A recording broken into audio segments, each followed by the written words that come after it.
I have now completed the deck builder pretty much. And not only that, but we've added in tiered systems to all of our cards. So let me show you all the cool stuff that I've added and changed in the game over the past month. Starting with the hub, I've gone ahead and added just some text just to tell you to press 1 to open the deck builder and backspace to open the card selection screen, as well as how to use the active effects, the starting weapon, and the actual entering of the game now requires you to press a button so you don't accidentally walk in and just start the game immediately. But we'll start with the deck builder. Now, just like it says here on the floor, the 1 key opens the deck builder, but only use it in this area to choose your power-ups for the run. Technically, you can open this in other levels, but that is just temporary while I debug things. It will probably break things if you open it during the run and modify things. So I suggest not doing that, as you won't be able to do it in the future. But if I press the 1 key, I'll go ahead and open my deck builder. And I'll have access to 10 cards, and down here it says 0 to 99. Each tier 1 card, which is a white outline, will cost 1 when I add it in, and I can do that by just clicking on it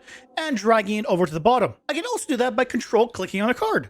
So I can quickly control-click multiple cards in here. And I can also control-click them out, or I can drag them out. So this functionality is all working, and so you can add and customize the deck to your liking. So if you want to do a run with only these cards, then you absolutely can. But of course, for now, I'm going to go ahead and add all of them. So that way I have 10 out of 10 cards. And these are the cards that are going to actually come up as possible power-ups for our game. If I don't put it into the deck here, then all I'm going to get is health ups. So basically, you're able to customize your own run using this deck. So if you want to have some power-ups but not others, you can just put those into your deck and remove other ones. The way it works is the boss will always drop a card on death unless you've exhausted all of his cards.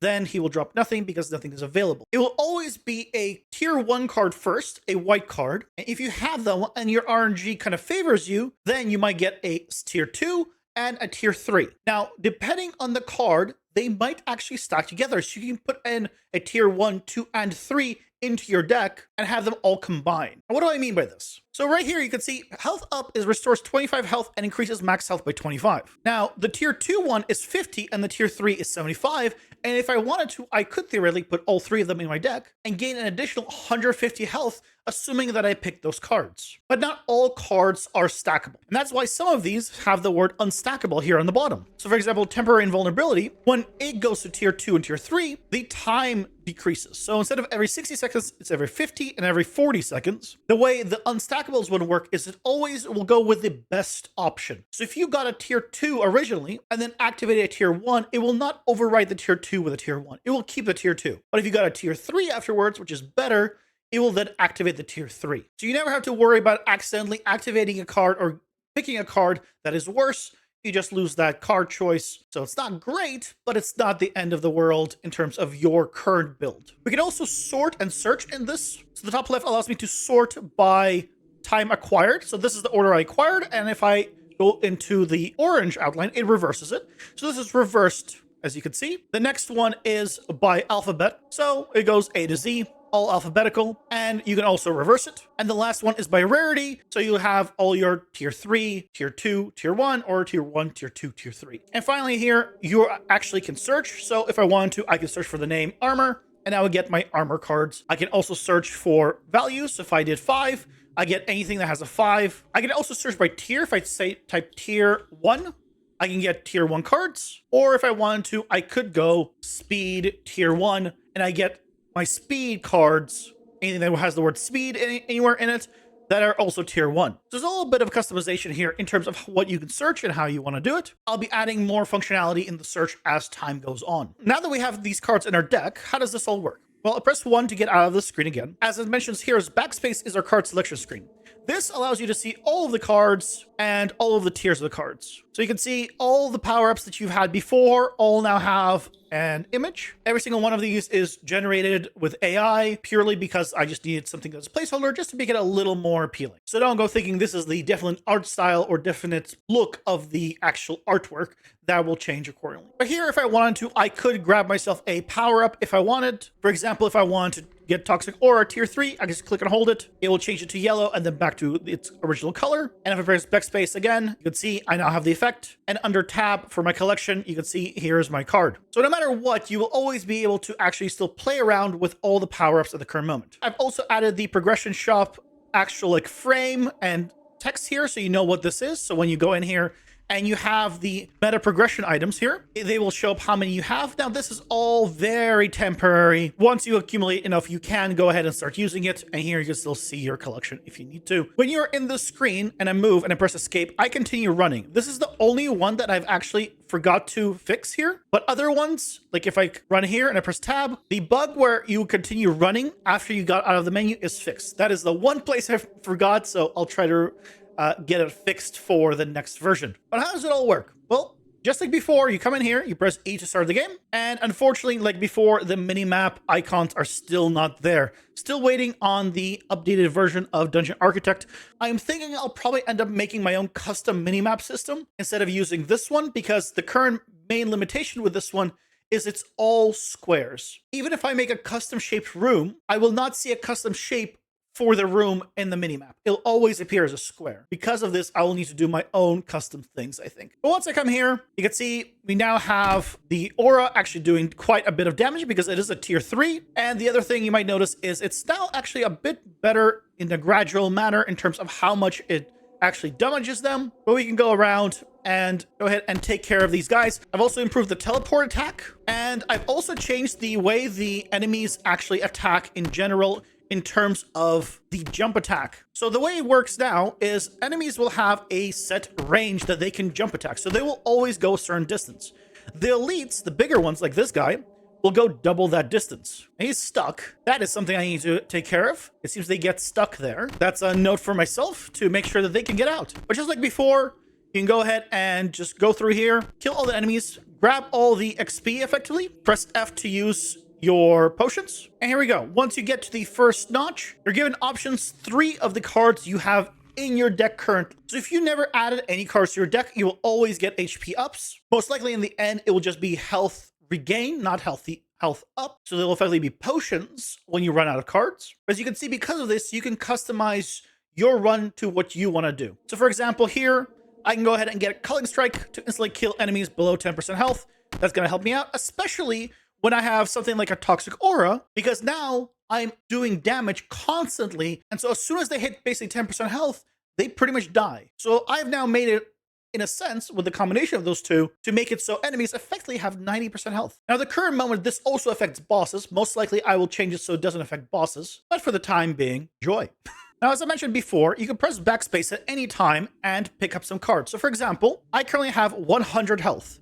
And as I said, you could actually stack these. So if I go ahead and grab myself all 3 of these by just clicking and holding until it swaps to orange and swaps back. If I look at my health, I now have a maximum of 250 health. And on my tab screen, you can see in the collection, I now have all 3 tiers. Now, technically speaking, you can continue to give yourself tier 3 health ups because this is just the debug screen where it gives it to you. But in the actual game, once you actually have it, you'll only get one of. You'll never be able to get multiple cards of the same tier. But just like before, you go ahead and kill all the enemies around, and you fill up the bottom bar.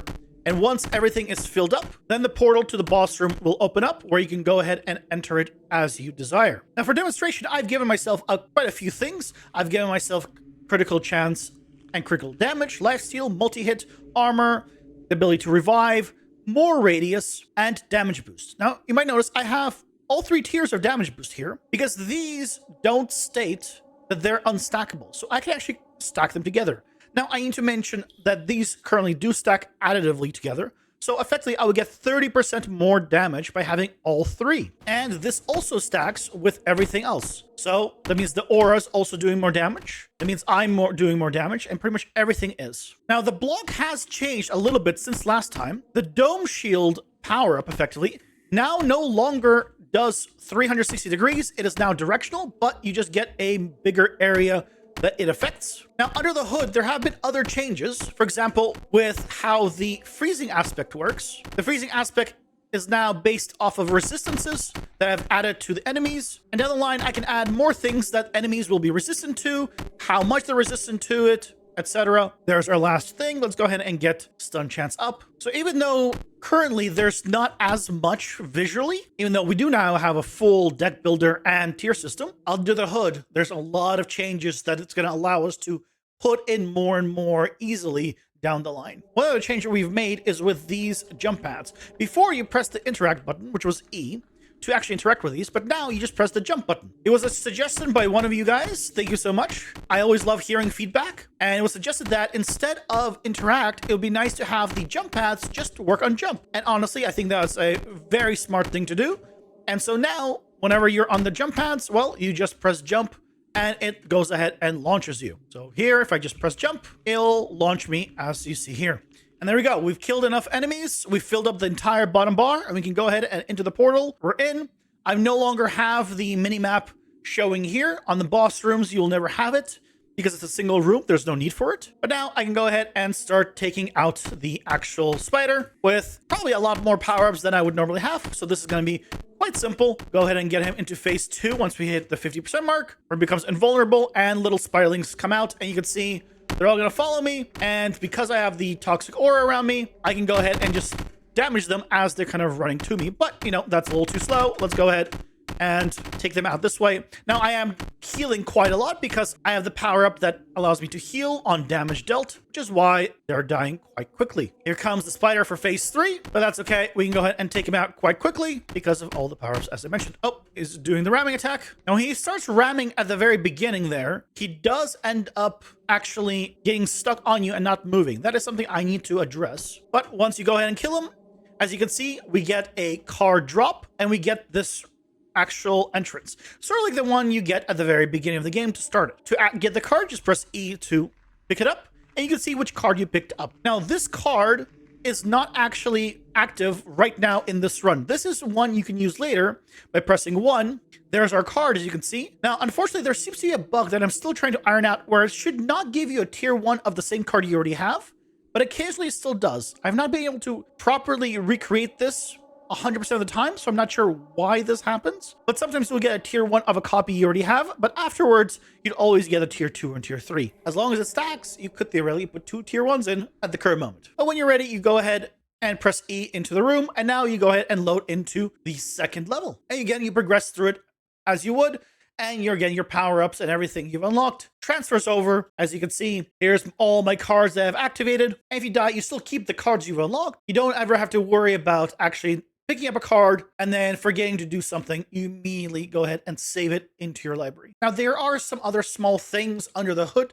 that have been addressed and have been changed, but those are kind of the big ones. Plans going forward is to fix up some of these bugs that I've shown you guys today that I still have, and then I'm probably want to rework some of the AI a bit using the new state system that Epic has been adding in. So that should be fun. Hopefully they'll make the AI even more interesting going forward. Now, as I mentioned, this game is available on my Patreon at its current state, where you can join these wonderful people here that support what I do. It really means a lot. And if you'd like to join the community or leave some feedback for me to improve the game, you can join the Discord down below, as always. Thank you again to my patrons. And if you're like me and very excited for 5.5, check out this video right here, where I go over one of the most awesome features coming in PCG for 5.5.